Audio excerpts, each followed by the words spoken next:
If you guys are just coming in, the topic for today is going to be how to trade swing failure patterns, also known as SFPs. I'm going to go over what is a swing failure pattern and how to trade that swing failure pattern once you've determined the pattern is on the chart. So first off, I'm going to use a drawing tool here to make it simple. So first off, you need to look for the swing failure pattern. So a swing failure pattern is basically when you have a level. This could be a wick. Typically I look for wicks, but you could use a body as well.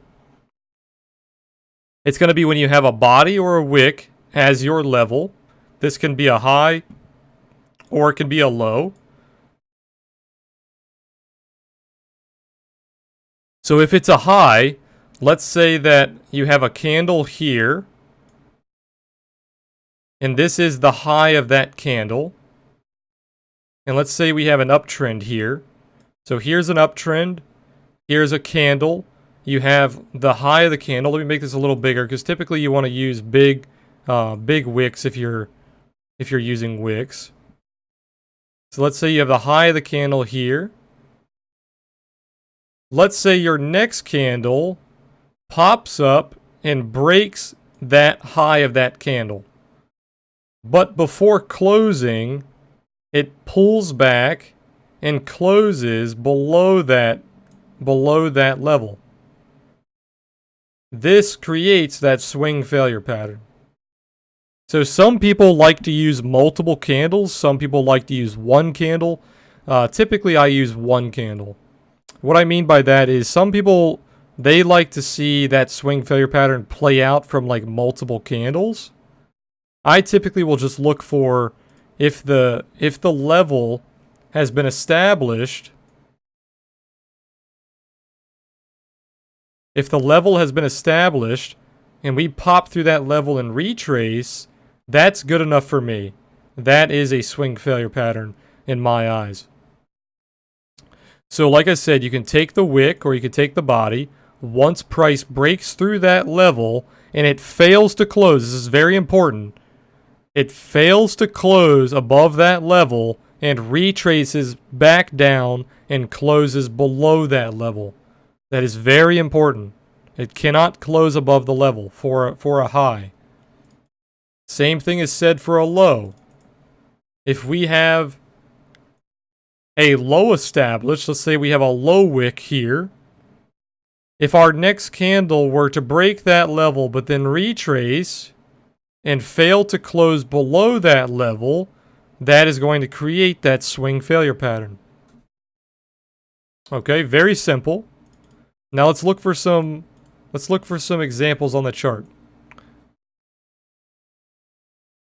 So we have a beautiful example right here on Bitcoin. And this is why I like to use wicks, because Bitcoin really likes to wick. It has a lot of swing failure patterns when they break the wick levels. So as we can see here, Bitcoin establishes a high level. We have a high formed on this impulse candle here. You have this engulfing candle up. It forms that high. Our next candle gives you a little bit of a micro pullback. You have a small little pullback candle.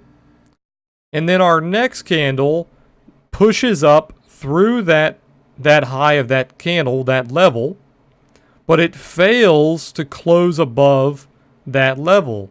And you retrace back down and close below, almost retracing the entire candle. So when is this determined as a swing failure pattern? So this is also something that people have differing opinions on.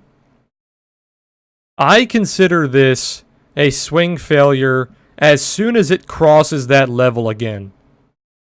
So obviously it's not confirmed, but I consider it a swing failure as soon as it crosses the level.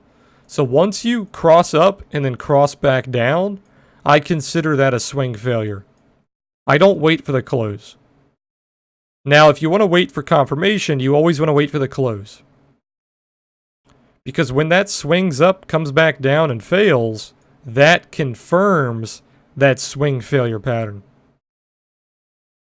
So how you would trade this is if you trade it my way and you determine it as the swing failure as soon as you recross the level, you would take your trade, which I actually tried to take this trade on this exact methodology. I missed this trade due to overload, but this trade you would take on the price retracing below the level. So you could use a market order or a limit order. Your stop loss is above the swing high. So you put your stop loss above that swing high, because if it breaks that swing high, you're very likely that that is going to invalidate the swing failure pattern and you're going to push higher. Okay? So your entry would be somewhere on the retrace. Your stop loss would be above the swing failure. And then your target would just be based on a previous support or resistance below price. This is for a short, obviously. So you would target like the lows here. There's a support. You have a small support here as well. You could even target like a support here. So the targets are really based on previous supports. Okay.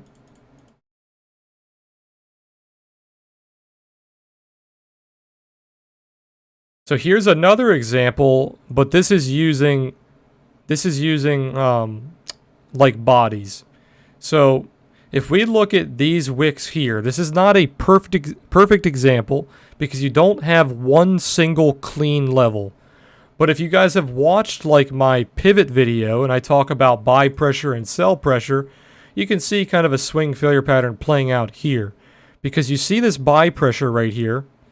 And if you grab this buy pressure where these wicks are all kind of in the same zone, so like this wick here and all three of these other wicks, you can see that price tried to break below this buy pressure and then instantly retraced up here.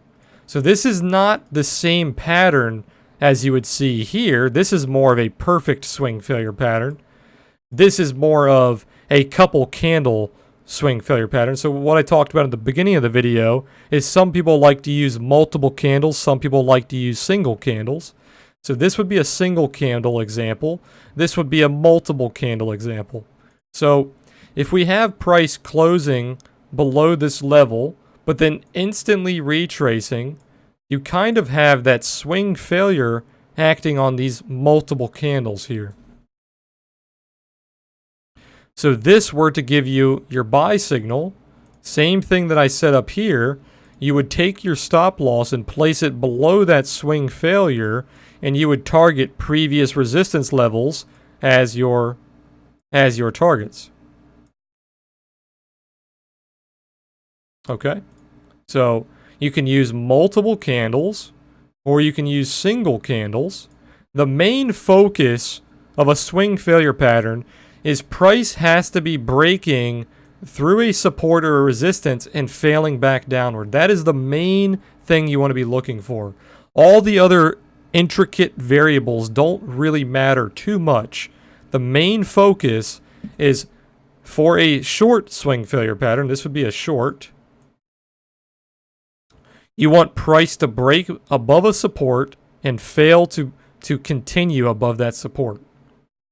And for a buy swing failure pattern, this would be a buy. You want price to fail below a support. Sorry, I said support here. This is resistance. You want price to fail below a support and fail to stay below that support and pop back up and continue higher. That would be a buy swing failure pattern. So for shorts, you fail to stay above resistance. For buys or longs, you fail to stay below support. Okay, let's look at some more examples. Here's another example here. You could use bodies on this one, or you could use wicks. Either one gave you the swing failure pattern. So let's show a different example here. Let's show bodies. So if we're using bodies here, you have this clear resistance level right here on this pullback candle. This candle here and this candle here both tried to break above this resistance, and they failed to close above that resistance. So you have multiple tests here showing the buyers attempted to break out, but they were not strong enough to break out. What does that tell you? That tells you that the sellers are stronger than the buyers. That is something that you always want to see if you are a bearish bias trader or you're looking for a short. You want the sellers to be stronger than the buyers, right? So if you have this level here and the buyers try to break above it but fail, that's a perfect indication that the buyers are not strong and the sellers are stronger than the buyers. So you have a beautiful candle here. And these are the best kind of swing failure candles, is when you have that. So for a sell side, you want to have that long top wick and that body below the long wick, obviously. You have that kind of gravestone, inverted hammer. You can call this many different things. Shooting stars, yada, yada.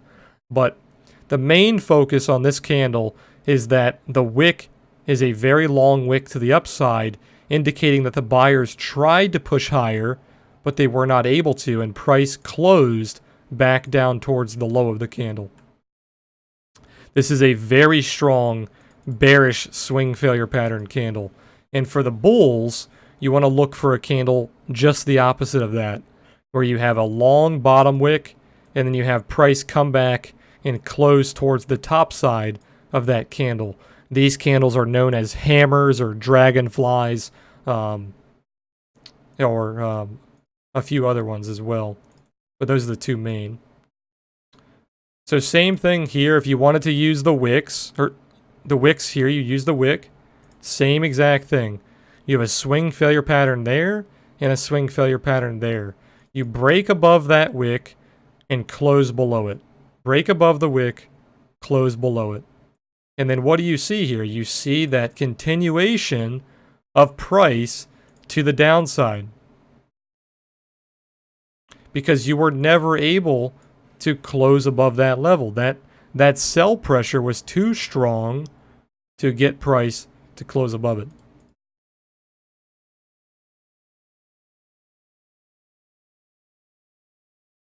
Let's look for some more examples here. Same thing here. If we take a look at this wick, what do we see here?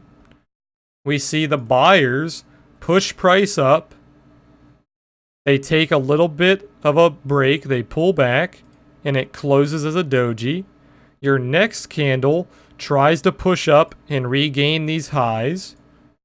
You are not able to close above that previous candle's wick, that previous candle's high. This creates a swing failure pattern of that high. And yet again, we see that very strong swing failure pattern, bearish candle, where you have that long top wick and you close towards the low of the candle. And then what do we see? We see the continuation of price to the downside.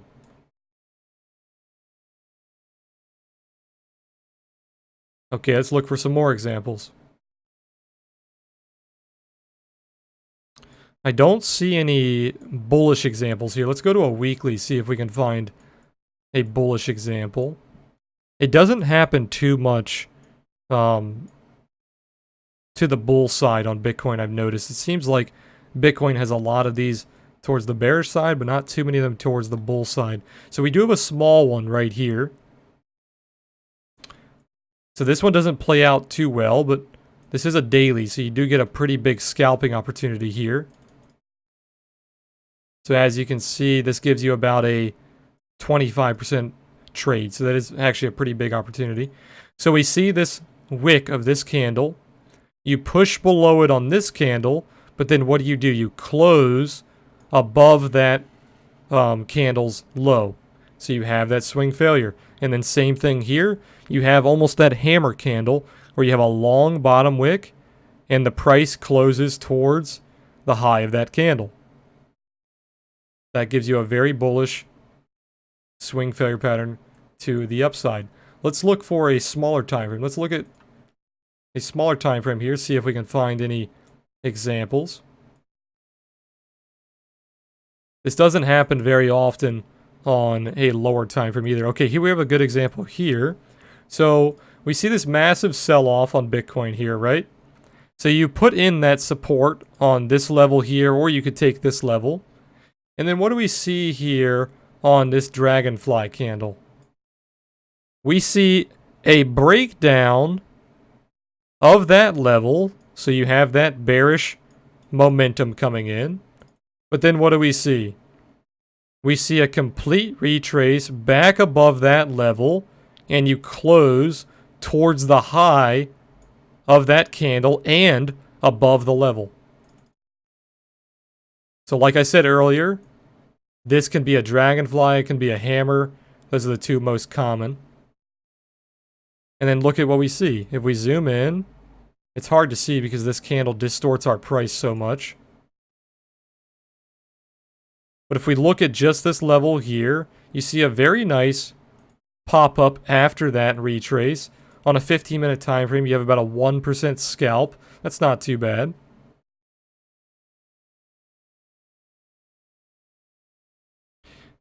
We also have a multi-candle swing failure pattern here. So going back to what I mentioned in the start of the video, you can do single candles or you can do multi-candles. Now look at this here.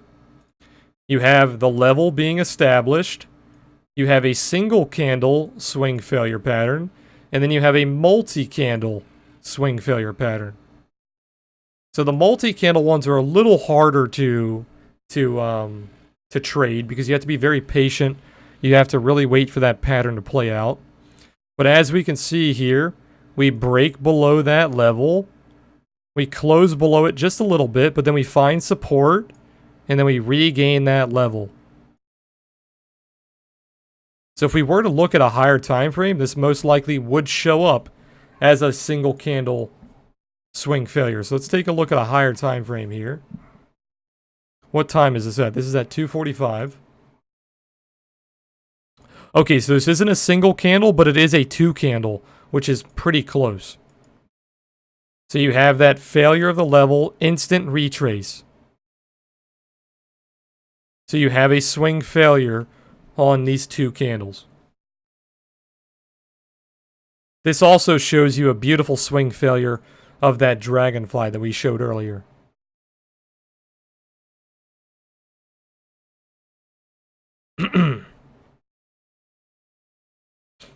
Now let's go to the 4 hour and see if we can find any examples. Okay, here's a really good example on the 4 hour. Let's take a look at this.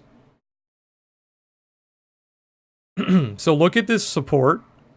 We have a breakdown of a support here, impulse down. We have a nice little buyback on that candle, so that it starts to find some buyers. And then what do we see on our next candle? Our next candle pushes below that level and then retraces back above that level, giving us that swing failure pattern to the upside.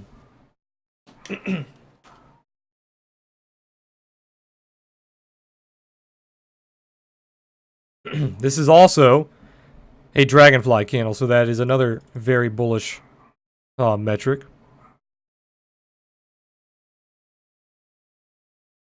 We have a beautiful swing failure pattern here. This is the one that I went over on the daily, I believe. This is just on the 4 hour. So the 4 hour really shows you how you could have seen that daily swing failure pattern play out. This is another good example of using not just a wick, but kind of more of a zone. So you can see how you have a zone of resistance here. You break that zone of resistance on this wick, but then you fail right back down and close towards the low of that candle. So you don't have to be perfect when you're trading these, but the more precise you are, obviously the better pattern you're going to have. But you don't have to use exact wicks, you don't have to use exact bodies. You can use all kinds of different tools to kind of gain that swing failure pattern. Any of which you could have seen this candle popped above that resistance and failed to close above it. Like I said earlier, the most important thing you need to look for is if it pops above a resistance and then fails to close above it, or if it pops below a support and fails to close below it. That is the most important thing. All the other little variables don't matter as much.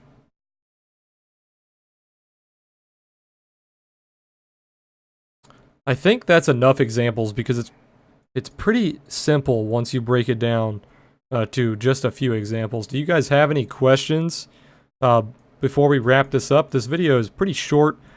Swing failure patterns are not as confusing as people really think they are. But if you guys have any questions, as always, feel free to put them in Twitch chat or put them in the comments on the YouTube video, and I can get to them as soon as possible.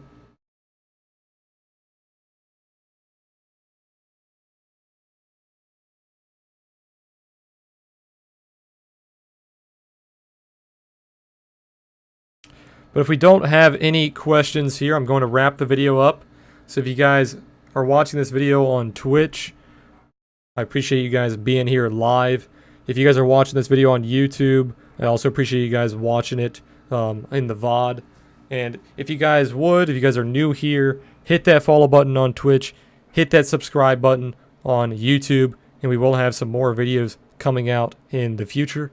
Tomorrow, if you guys are watching this live, we will be doing a video on my doji system, which we also already have a video on my channel called How to Trade Support and Resistance Levels. But we're going to elaborate on that a little bit more, and we're going to do a part 2 video tomorrow. So make sure you guys stick by for that. But alright guys, I appreciate you guys being here. Appreciate you guys watching. And I will have some more content coming to you guys in the future.